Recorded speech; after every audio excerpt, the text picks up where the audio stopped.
నమస్తే, welcome to Suman TV. Central government తెచ్చిన శుభదిన్ scheme ప్రకారం గాండ్ల వీధిలో ఉన్న మున్సిపల్ హై స్కూల్లో ఈ రోజు మధ్యాహ్న భోజనం ఏర్పాటు చేశారు. ఈ కార్యక్రమానికి ఎమ్మెల్యే మాధవిరెడ్డి గారు ముఖ్య అతిథిగా హాజరయ్యారు. మరిన్ని వివరాలు ఎమ్మెల్యే గారిని అడిగి తెలుసుకుందాం. నమస్తే మేడం, ఈ శుభదిన్ స్కీమ్ గురించి ఎక్స్ప్లెనేషన్.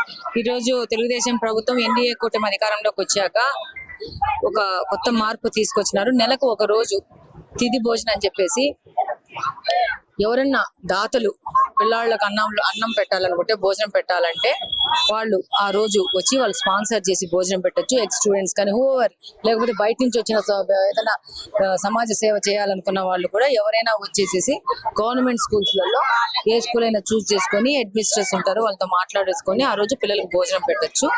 ఆ ప్రకారంగా ఈ రోజు తెలుగుదేశం ప్రభుత్వం మారినాక ఇదొక మార్పు స్కూళ్ళల్లో అనేది. ఇది కూడా బాబు గారు ఎన్డీఏ కూటమి తీసుకురావడం జరిగింది. అంటే మనల్ని కూడా ఈ యొక్క ప్రొసీజర్ లో పార్ట్ చేయడానికి ప్రతి ఒక్కరిని కూడా every citizen in the state ప్రతి ఒక్కరిని పార్టిసిపేట్ చేసి what is happening in the society government లో అనే దాన్ని బట్టి ఇప్పుడు మనం కూడా వస్తే స్కూల్ పొజిషన్ ఏంటి.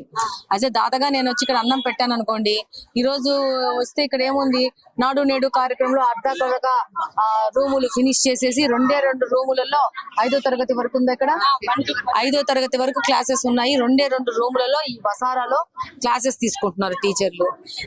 మన లాంటి వాళ్ళం వచ్చేసి స్కూళ్ళలో వచ్చి ఇది చూస్తే, ఈ పరిస్థితులను చూస్తే దాతలు ఎవరన్నా వచ్చి దాని మీద డొనేట్ చేయడం కానీ, దీన్ని డెవలప్మెంట్ కు ప్రయత్నం చేయడం కానీ, తద్వారా ఎడ్యుకేషన్ సిస్టమ్ లో పిల్లలకి ఇంకా చదువు పరంగా కానీ భోజనం పరంగా కానీ మోర్ ఫెసిలిటీస్ వచ్చే విధంగా ఒక సేవ చేయడానికి కారణము. మెయిన్ దాతల్ని స్కూల్లోకి ఎందుకు రాణిస్తున్నారంటే ఒక మెసేజ్ ఇవ్వడానికి, ప్లస్ ఎవరైనా ఇంట్రెస్టెడ్ ఉంటే వాళ్ళు వచ్చి ఇక్కడికి వచ్చి దానం చేసేసి ఈ స్కూల్స్ డెవలప్మెంట్ కోసం, ఈ గవర్నమెంట్ స్కూల్స్ కోసం అని వెరీ గుడ్ ప్రోగ్రామ్. డెఫినెట్ గా ఇప్పుడు ఈ నెల నుంచి స్టార్ట్ అయింది కాబట్టి ఇక్కడ నుంచి ఇంకా దాతలు వస్తారు. వచ్చిన వాళ్ళు చూసి ఏదైనా వాళ్ళకి తోచినంత ఇలా అకౌంట్ లోకి డొనేట్ చేసుకుంటూ పోతే ఇప్పుడు మీరే గమనించిండొచ్చు. అక్కడ జగన్మోహన్ రెడ్డి గారు మేము నాడు నేడు తెచ్చి స్కూళ్ళలో చాలా మార్పు తెచ్చామంటున్నారు. ఆయన మార్పు ఎలా ఉందో నూరా ఇట్లా కెమెరా పట్టుకొని వచ్చి ఆ బిల్డింగ్ చూపించి ఫోకస్ చేయి. అలా ఉంది ఆయన ప్రోగ్రామ్. 5 ఏళ్ళు ఉన్నాడు ముఖ్యమంత్రిగా. ఈయన ఫస్ట్ వచ్చి ధర్నా చేయాల్సింది ఇక్కడ కూర్చొని ధర్నా చేయాలి, జంతర్ మంతర్ దగ్గర కాదు. ఆయన చేసిన కార్యక్రమాలు, ఆయన చేసిన హాఫ్ వర్క్లు ఇట్లుంటాయి. అక్కడ అసలు పిల్లలు ఎలా ఆడుకుంటారో అంత మెటీరియల్ వదిలేసినారు. ఎంతసేపట్లో అవుతుంది? 6 నెలలు పెడితే అయిపోతుంది ఆ బిల్డింగ్. 5 ఏళ్ళు పనిచేసినాడు జగన్మోహన్ రెడ్డి. ఎందుకు చేయలేకపోయినాడు? మేము నాడు నేడులో చాలా మార్పులు తీసుకొచ్చాము ఎడ్యుకేషన్ సిస్టమ్ లో అని చెప్పేసి ఉన్న టీచర్ల ఉద్యోగాలు పెరికేసినాడు. తప్పితే ఏ విధమైన కానీ ఎడ్యుకేషన్ సిస్టమ్ లో ఏమన్నా ఒక అభివృద్ధి కానీ ఒక మార్పుని తెచ్చినాడా? వాళ్ళకు సంబంధించిన కాంట్రాక్ట్లు వేసుకొని డబ్బు ఎత్తుకొని తినడానికి మాత్రము నాడు నేడు అని ప్రోగ్రామ్ చేసుకొని మొత్తం దోచిపెట్టాడు రాష్ట్రాన్ని అంతా. ఇప్పుడు ఈయన దోచిపెట్టేస్తే ఈ అతుకులు వేసేసి ఇప్పుడున్న ఎన్డీఏ కూటమి ప్రభుత్వము చంద్రబాబు నాయుడు గారు మళ్ళా గాడిని పెట్టాల్సిన అవసరం ఈ రోజు కనపడతా ఉంది. డెఫినెట్ గా వాళ్ళు కూడా స్కూల్ క్లాస్ రూమ్స్ ల విషయము మన నోటీస్ కి తీసుకురావడం జరిగింది. దాంతో పాటు పిల్లలకి ఇలా రోజు షామాన్ వేసుకోలేరు కదా, వాళ్ళకి అన్నం తిని కూడా ఒక షెడ్ అనేది ఉండాలి, ఒక ప్రాపర్ డైనింగ్ అనేసి ఒక హ్యాండ్ వాష్ చేసుకోవడానికి ఇవన్నీ ఇక్కడి నుంచి నేర్పాల్సిన అవసరం ఉంది మన పిల్లలకి. కాబట్టి ఇలా వచ్చి ఇంకా ప్రతి ఒక్కరు వచ్చేసి ఎవరైనా ఏదైనా డొనేషన్ చేయాలంటే కదా, మాలాంటి వాళ్ళం వచ్చి మనకి ఎవరైనా కనెక్షన్ ఉన్న వాళ్ళతో మనం డొనేషన్ చేయించి ఒక అవేర్నెస్ ప్రోగ్రామ్ చేసేసి చెయ్యాలనుకుంటే చాలా మంది డబ్బులు ఉన్న వాళ్ళు, అబ్రాడ్ లో వెళ్ళేసి అమెరికాలో వేరే దేశాల్లో ఉన్న వాళ్ళు, ఇండస్ట్రియల్ గా డెవలప్ అయిన వాళ్ళు, వాళ్ళందరితో మేము కూడా మాట్లాడతాము. స్కూళ్ళల్లో ఏదో చేయాలని వస్తే మేము కూడా వచ్చేసి ఈ స్కూల్ కి మేము కూడా మా ద్వారా ఏదైనా చేయడానికి ట్రై చేస్తాము. నెక్స్ట్ 6 నెలలు ఇదంతా ఫినిష్ చేసి వీళ్ళకి ఇప్పుడే నేను మా మన్సూర్ అలీ ఖాన్ తో చెప్పాను, చెట్లు నాటుతాడు బాగా ఇంట్రెస్ట్ గా. మా గవర్నమెంట్ వచ్చినప్పటి నుంచి ఇక్కడ కొంచెం పెద్ద చెట్టు తీసుకొచ్చి నాటితే ఇంకా నీడ మొదలవుతుంది, పిల్లలకి బెటర్ ఉంటది అని చెప్పేసి డెఫినెట్ గా మా తెలుగుదేశం ప్రభుత్వం నుంచి, తెలుగుదేశం కార్యకర్తల దగ్గర నుంచి, అలాగనే మాకు సంబంధం ఉండి మాకు రిలేషన్ తో ఉన్న ఇండస్ట్రీస్ దగ్గర నుంచి, మాకు బంధుత్వం కానీ ఫ్రెండ్షిప్ తో ఉన్న బయట దేశాల వాళ్ళతో కానీ ఈ విషయాన్ని తీసుకెళ్తాం. మేము ఎంత చేయగలుగుతాం అంత ఫండ్స్ రాబట్టడానికి మేము కూడా ప్రయత్నం చేస్తాం. డెఫినెట్ స్కూల్ సిస్టమ్ డెవలప్ చేయాలి. సార్, ఎంఈఓ గారితో మాట్లాడి మరిన్ని వివరాలు తెలుసుకుందాం. సార్, ఈ శుభదిన్ స్కీమ్ గురించి చెప్పండి.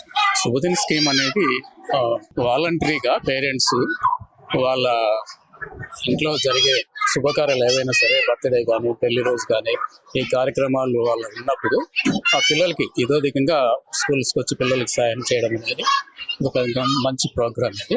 అది ఈ విధంగా జరుగుతుంది. అంటే నెలలో ఒక రోజేనా? అలాగని లేదు, ఎప్పుడైనా ఏ టైంలో అయినా చేయొచ్చు. ఈసారి మాత్రం మన సిఎండిఎస్సి వాళ్ళ ఆదేశాలు అనుసరించి ముందే రిజిస్టర్ చేయొచ్చు ప్రతి స్కూల్ నుంచి. ఇది ఒకసారిగా మొత్తం స్టేట్ అంతా కూడా ఈ ప్రోగ్రామ్ జరుగుతుంది. ఒక్క స్కూల్లోనేనా లేదంటే ఏ మొత్తం స్కూల్లోనా? స్టేట్ అంటే అన్ని స్కూళ్ళల్లో ఎవరో ఒకరు ఏదో విధంగా ముందే రిజిస్టర్ చేయించుకున్నారు. అది మిడ్ డే మీల్స్ కావచ్చు, అదే స్వీట్స్ కావచ్చు, స్నాక్స్ లేదా పళ్ళు కావచ్చు, అవన్నీ కూడా ఇది ఇస్తాం ఈ రోజు అని చెప్పేసి ఆల్రెడీ రిజిస్టర్ చేయించుకున్నారు.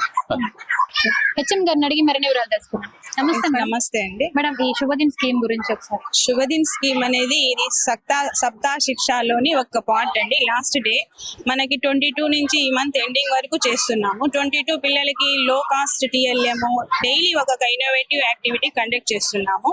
దాంట్లో పిల్లలకి కల్చరల్ యాక్టివిటీస్, తర్వాత స్కూల్ నుంచి వాళ్ళు ఎలా నేర్చుకోవాలి అనదర్ ఈ టుడే కండక్ట్ చేసినటువంటి తిది భోజన్ శుభదిన్ భోజన్ మెయిన్ ఇంటెన్షన్ ఏమంటే to invite the society in the school. మనము సొసైటీని స్కూల్లో ఇన్వైట్ చేయాలి. చేసిన తర్వాత మన స్కూల్ కి సంబంధం ఏమన్నా ఉన్నాయా అది వాళ్ళ దృష్టికి వెళ్తే ఒక కోఆర్డినేషన్ అనేది వస్తుంది, ఒక బాండింగ్ అనేది వస్తుంది. మనకి న్యూ గవర్నమెంట్ ఫామ్ చేసిన తర్వాత ఈ స్కీమ్ ఇంప్లిమెంట్ చేశారు తిది భోజన్ అనేది. అలా మా పాఠశాలలో చదివినటువంటి పూర్వ విద్యార్థి అతన్ని మేము కాంటాక్ట్ చేసినప్పుడు నేను స్పాన్సర్ చేశాను మేడం తిది భోజనము అని. అతను వాలంటరీగా రావడము ప్లస్ స్పాన్సర్ చేయడము, అది ఏదైనా ఒక ఒకేషన్ సందర్భించి కానీ ఏదైనా పిల్లలకి మనం అందించేటట్టు normal daily mid day meal మధ్యాహ్న భోజనానికి అడిషనల్ గా లేదంటే మధ్యాహ్న భోజనం లేకుండా వాళ్ళు అందించేటటువంటి రిఫ్రెష్మెంట్స్ ఏవైనా సరే స్వీట్, హాట్, ఫ్రూట్స్, మంచి క్వాలిటీ ఫుడ్ అందిస్తారండి. ఇదే మెయిన్ ఇంటెన్షన్ సో ఈ కార్యక్రమంకి ఎమ్మెల్యే గారు, మండల విద్యార్థి గారు, అందరూ ఉపాధ్యాయులు, మీ మీడియా మిత్రులు అందరూ సహకరించారు. ధన్యవాదాలు. Thank you madam. సరే కదండి, శుభదిన్ అనేది everyday mid day meal programme లా కాదు. ఎవరైనా దాతలు ముందుకొచ్చి వాళ్ళు ఏదైనా ప్రోగ్రామ్స్ ఉన్నా లేదంటే వాళ్ళ యొక్క పెళ్లి రోజులు, పుట్టినరోజులు అట్లాంటివి ఏమైనా ఉన్నా దాతలు ముందుకొచ్చి ఈ పిల్లలకి భోజనం ఏర్పాటు చేస్తే స్పెషల్ మీల్ ఉంటుంది అని మన హెచ్ఎం గారు, ఎంఈఓ గారు చెప్పడం జరిగింది. For more updates stay tune. Cameraman Nageshwar తో శిరీష, సుమన్ టీవీ కడప.